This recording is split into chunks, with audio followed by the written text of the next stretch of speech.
Welcome to the Legalpreneur Podcast. I'm your host, Andrea Sager, and I'm dedicated to covering common legal issues for small business owners and just how some of the world's most elite entrepreneurs have handled legal issues themselves. In true attorney fashion, the information in this episode is not legal advice. This is for informational purposes only, and you should always consult with your attorney before implementing any of the information. Now, on to the show. Hello. Welcome back to another episode of the Legalpreneur Podcast. This week, we are talking about businesses that have been hijacked. And this is more than just trademark infringement. So listen up, very clear step-by-step here. You may not have experienced this. This has actually been a common issue with my boutique clients lately.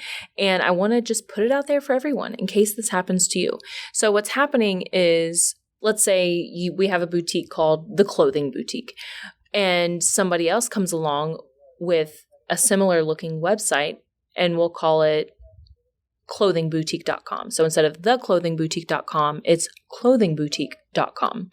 And crazy enough, they have a lot of the same photos. They're actually using the address, the physical address, using same descriptions, like almost like completely copying the website. Well, I've had probably 5 to 10 people contact me that this has happened to them.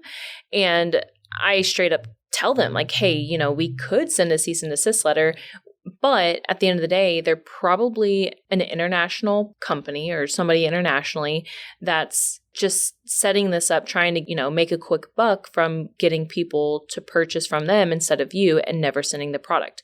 Because how my clients are finding out is, customers are purchasing from these fraudulent websites thinking that they're going to receive the product, but of course they never do. So my clients are upset because their clients are upset, and it's just a whole mess.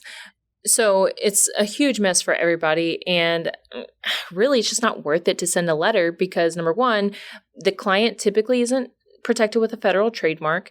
And even if they are, it's just not worth it to spend several $100s to send the cease and desist letter when it's an international client anyway. Who knows if they're going to get it? We don't even know how to find the address to contact them. We don't even have a good email to contact them. It's just not worth it. But it doesn't mean you don't have any way of getting this fixed. The best way that I have found to remedy this happening is to basically report this website to the domain name host, basically who's hosting their domain. The reason why this is going to work is you're just reporting them for spam.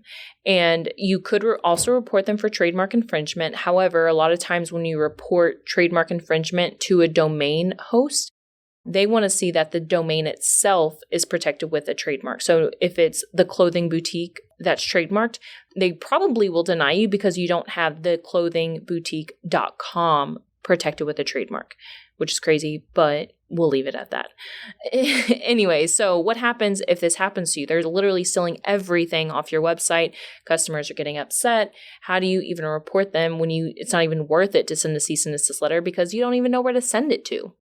So what you're going to do is literally just Google domain name host, because you're going to figure out where this website is hosted, what domain company is hosting it. So you'll find one of these websites, and there's several of them.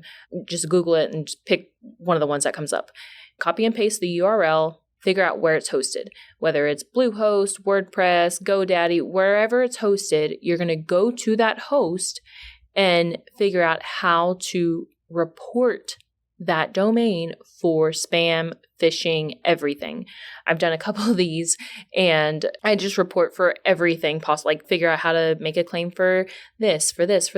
All the reasons that they have to report a website, figure out how to report it and explain how that website is doing that thing.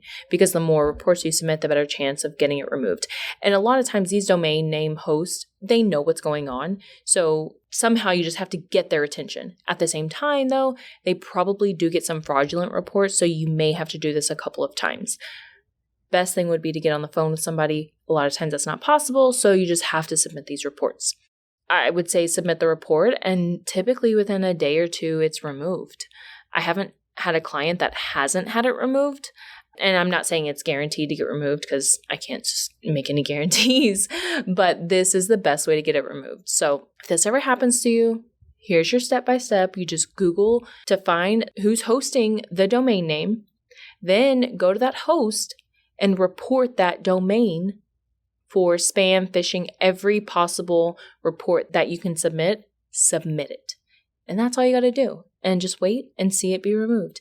Of course, you're going to want to apologize profusely to your customers. It's not like it's your fault, but unfortunately, your customer is going to want an apology. And if you hear about it happening, notify customers as soon as possible because you don't want them to make the same mistake and be out that money. And then, of course, tell them, hey, file a chargeback with your credit card company, PayPal, whoever you paid with, file a chargeback with them and just let them know what's going on. Now, you guys, if you have submitted this and it's worked for you, please let me know. I want to hear your success stories with this, getting it taken down. If it didn't work, let me know. And this is the step-by-step to do it on your own. If you would like us to do it for you, absolutely, we can do that. Of course, just send me an email, andrea@andreasager.com. All right, short and sweet. Just wanted to get you the step-by-step because I've seen this happen so many times lately. And I just want this here for you guys so you can do it yourself. All right, let me know if y'all need anything and shout me out on Instagram. I can't wait to hear from all of you. Have a good one. If you found this information helpful, I would be so grateful if you could share it with a fellow business owner. And it doesn't cost anything to rate, review, or subscribe to the show. Your support helps me reach more listeners, which allows me to support more business owners in their entrepreneurial journey. I'll see you next episode.